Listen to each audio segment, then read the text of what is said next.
Bonjour. Les évaluations des épreuves régionales viennent de s'achever et j'espère que tu as bien composé. Abia School, toujours dans son rôle d'accompagnement et soucieux vraiment de ta réussite et de ta performance dans les matières comme mathématiques, philosophie et même physique, chimie par exemple, a donc trouvé intéressant de produire des corrigés. Et là, nous assistons au corrigé justement de l'épreuve régionale du centre en ce qui concerne la philosophie. Ne bouge pas, la suite après le générique.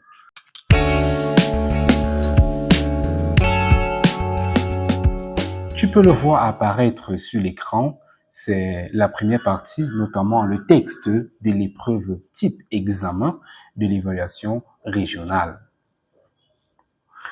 Nous le savons, face à un texte, on doit le lire profondément et de manière très concentrée. On suppose donc que nous l'avons déjà lu. Nous passons donc rapidement à la suite. La première partie, on doit définir les concepts au niveau de la vérification des savoirs, mais également à la deuxième partie, on doit présenter le thème, le problème philosophique, la thèse de l'auteur ainsi que la structure logique du texte. Alors, qu'est-ce que la philosophie? La philosophie est une réflexion engagée dans le monde séculier. On comprend ici par monde séculier un engagement dans la vie sociale. On comprend donc ici que la philosophie est une réflexion engagée sur le réel. Ça, c'est la présentation que Marcion a fait de la philosophie. Et ça me permet de préciser justement que dans une épreuve pareille, on doit toujours définir les concepts en fonction du contexte dans lequel ces concepts-là sont employés. Par exemple, ici, nous savons, les élèves de premier scientifique ont l'habitude de définir la philosophie comme étant l'amour de la sagesse.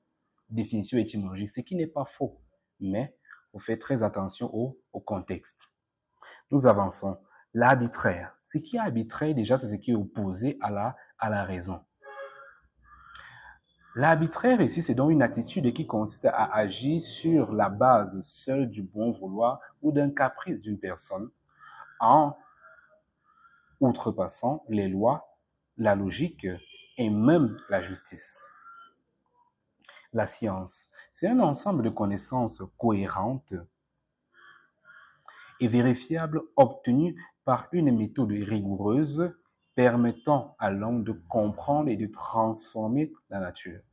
Ces concepts, nous les comprenons très bien, notamment puisque nous avons eu à les définir dans notre leçon intitulée sur la philosophie et la science.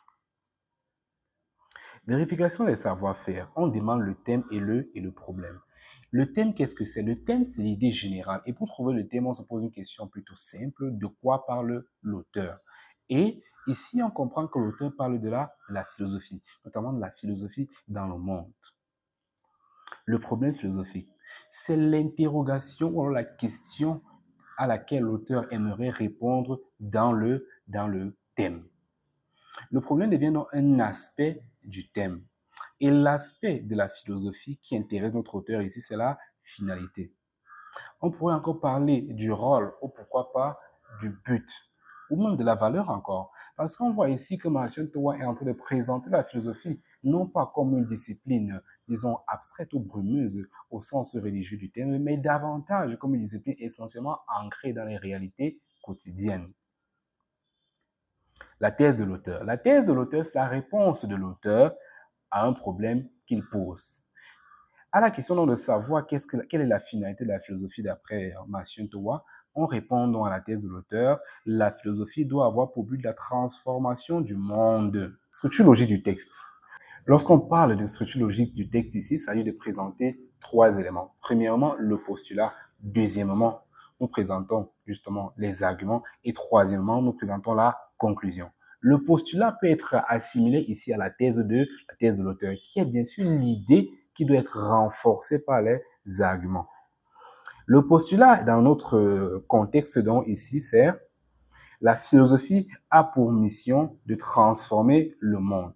Nous voyons donc parfaitement que ce n'est que la thèse, mais dite autrement. Quels sont les arguments qui démontrent donc que la philosophie doit avoir pour mission la transformation du monde?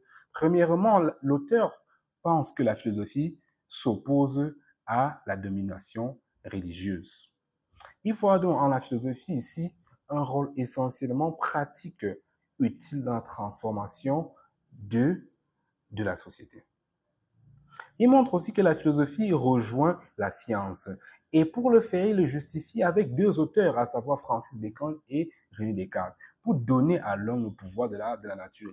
Francis Bacon et René Descartes ont ceci en commun qu'ils présentent la philosophie comme étant une discipline qui arme justement le philosophe ou bien l'élève par des connaissances de puissance permettant de changer réellement la donne. Francis Bacon va justement dire que knowledge is power, c'est-à-dire la connaissance, c'est le pouvoir.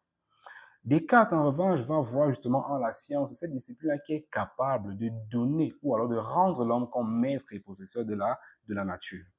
En conclusion, on peut dire que la philosophie, loin d'être inutile, s'apparente à une arme pour un usage pratique dans le siècle présent.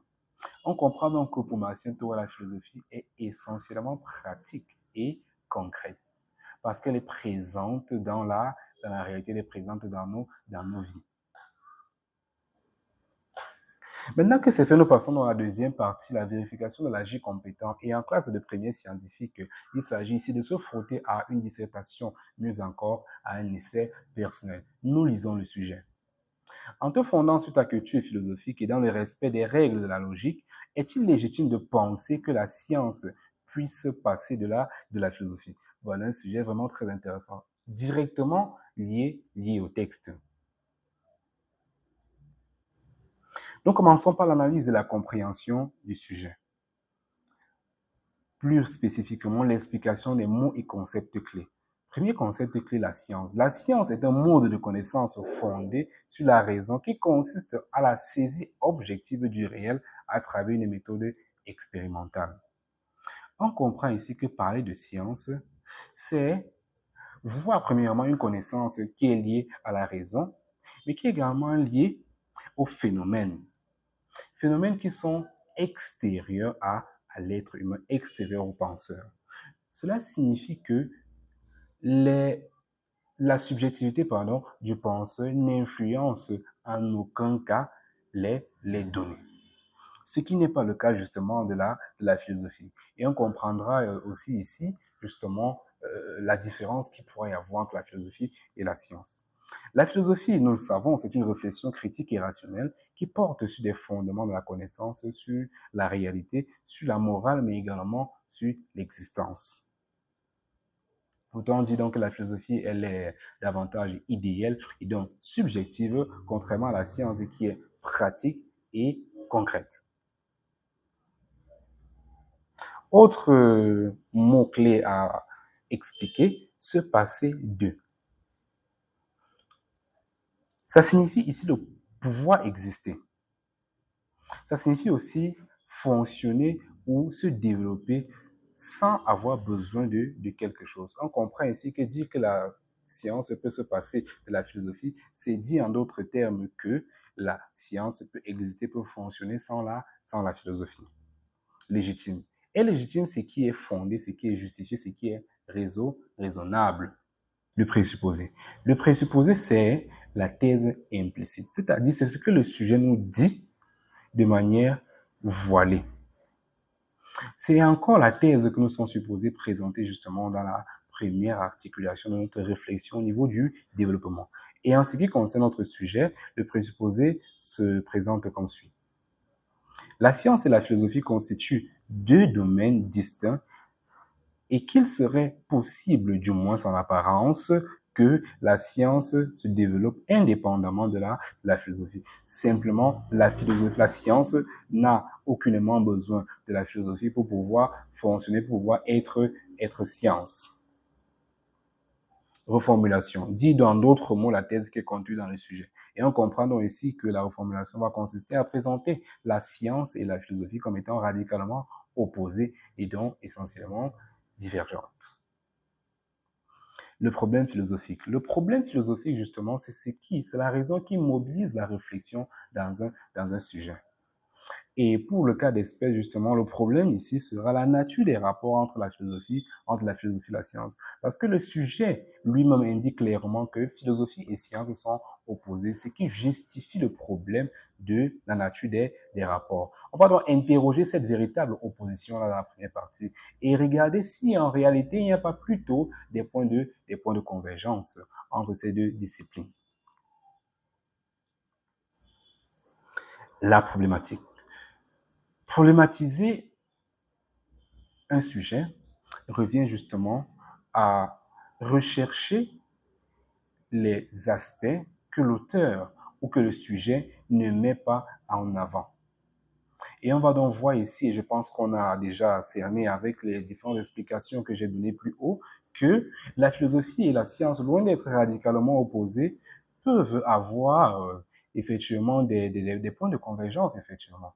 Et on va justement retrouver ça justement dans cette problématique qui consiste à dire, admettre que philosophie et science sont distinctes, n'est-ce pas omettre qu'il existe des points de convergence entre elles? Au-delà de cette opposition, il y a donc véritablement une convergence. Du moins, nous allons essayer de le vérifier au niveau de la deuxième partie de notre réflexion. La thèse de l'indépendance. On explique ici que la science peut se passer de la philosophie. La science a ses propres méthodes et n'a pas besoin de discours, c'est-à-dire de philosophie, pour prouver sa vérité.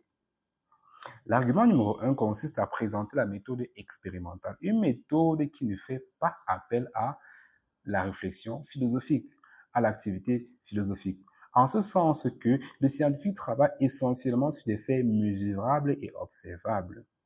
On peut s'amuser à dire avec certains auteurs que justement connaître c'est mesurer.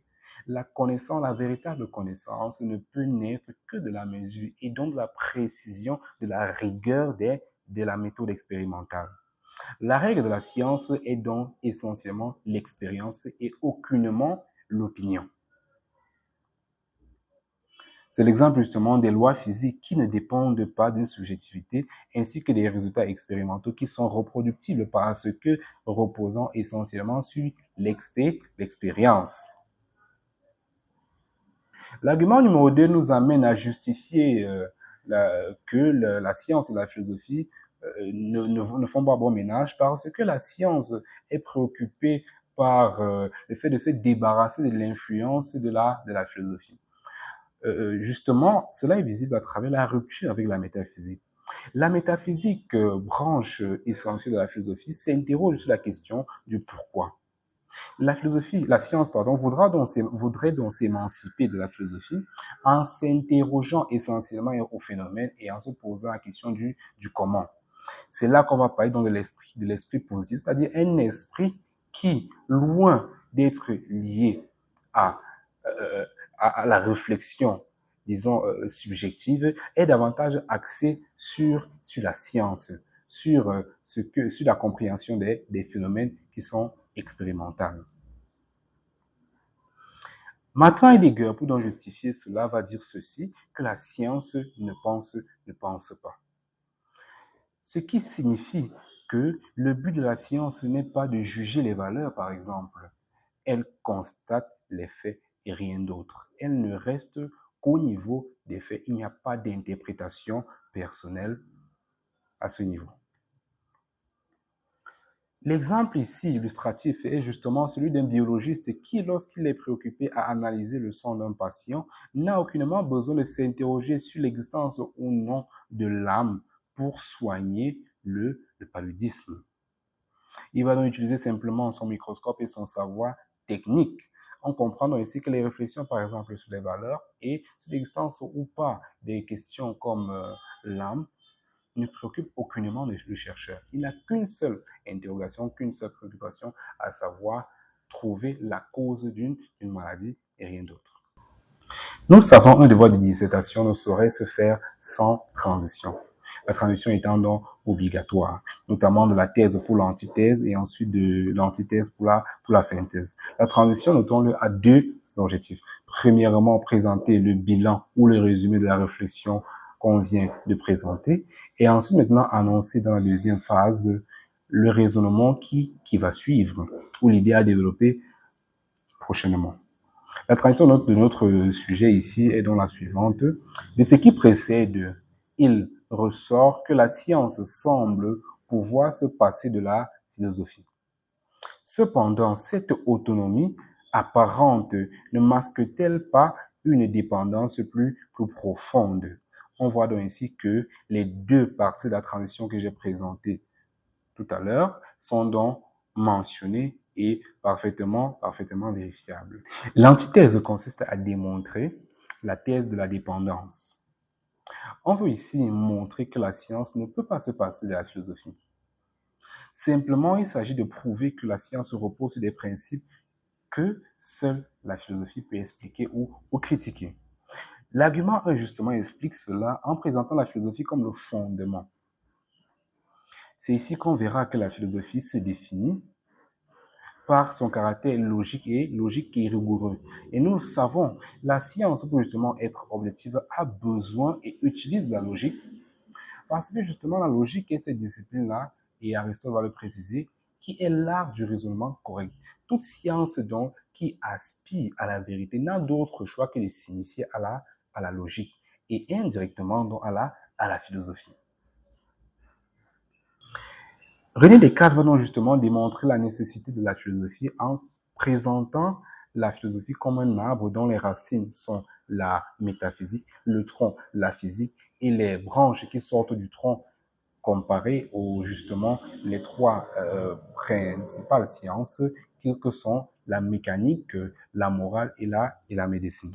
L'argument numéro 2 consiste à présenter ici la troisième fonction de la philosophie, à savoir sa fonction axiologique. Nous savons la philosophie a trois fonctions. La première fonction, c'est la fonction théorétique, c'est-à-dire cette fonction-là qui la philosophie a de produire les connaissances, de produire les savoirs. Ensuite, la fonction téléologique, où on voit en la philosophie une discipline qui s'intéresse aux questions concernant l'après-vie de l'être humain, notamment la mort. Et enfin, nous avons ce qu'on appelle la fonction axiologique, c'est-à-dire cette fonction-là dont la préoccupation est de comprendre ce qui est bien, comprendre le mal, comprendre les valeurs en général et donc d'établir la norme. La science peut créer, et cela est visible à travers le clonage, les armes nucléaires et l'intelligence artificielle. Mais elle ne sait pas si ces créations sont justement bien ou mal. C'est à ce niveau que la philosophie entre en jeu et fixe dans les limites morales.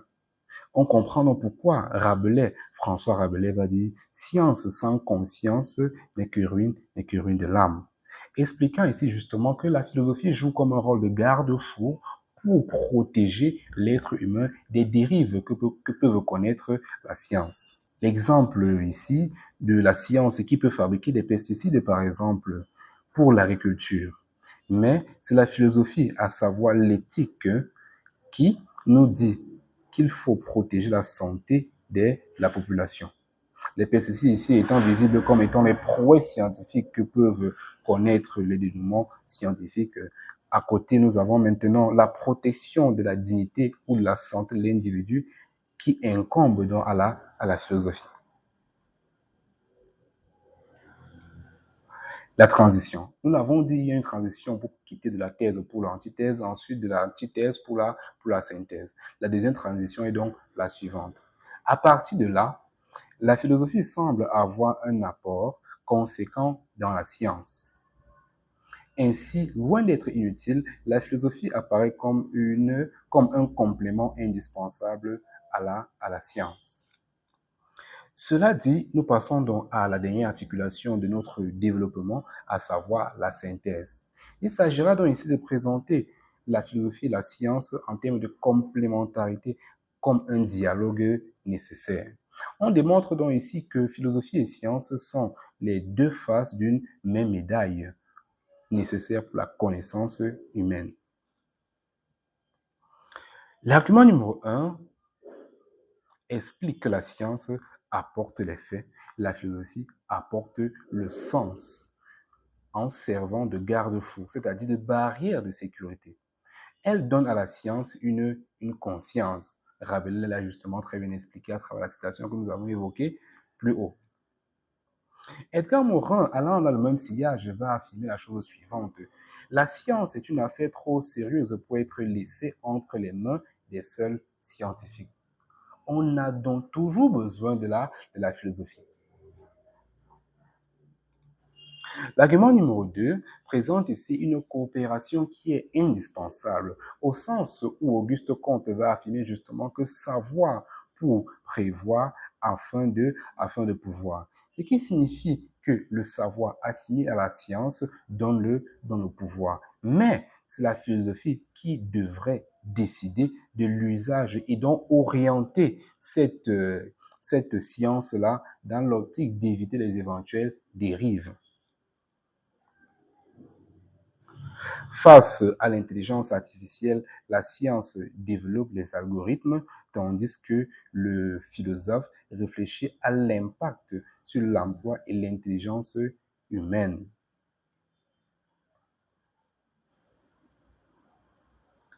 Le développement ainsi achevé, nous passons à la dernière partie de notre sujet, à savoir la conclusion. Nous savons la conclusion à 3 étapes. Première étape, le rappel du problème philosophique. On y va. Au terme de notre analyse, nous avons examiné le problème de la nature des rapports entre la science et la philosophie. Deuxième étape justement de la conclusion, le bilan. Le bilan, c'est le résumé et il s'agit ici dans cette étape de présenter dans les différentes articulations de manière condensée du développement. Et on le dit. Nous avons d'abord exploré l'indépendance de la science. Ensuite, un effort supplémentaire de réflexion a montré que cette apparente indépendance cachait une profonde dépendance de la science vis-à-vis de la philosophie. Enfin, une réflexion plus poussée révèle la nécessité ou la nécessaire complémentarité qu'il y a entre ces deux disciplines. C'est donc par là que nous avons présenté l'idée de la synthèse. Troisième étape, donc, la solution contextualisée du candidat. On y va. À la question de savoir si la science peut se passer de la philosophie, nous répondons par la négative, en ce sens qu'elles sont complémentaires. Voilà donc qui achève la correction de cette épreuve régionale, notamment la région du centre. J'espère que toi, élève de premier scientifique, que tu as parfaitement compris et que tu auras une bonne note à ton évaluation. Si tu as des interrogations, des préoccupations, n'hésite pas à les poser en commentaire. Je me ferai un plaisir d'y répondre. D'ici là, porte-toi bien et à bientôt.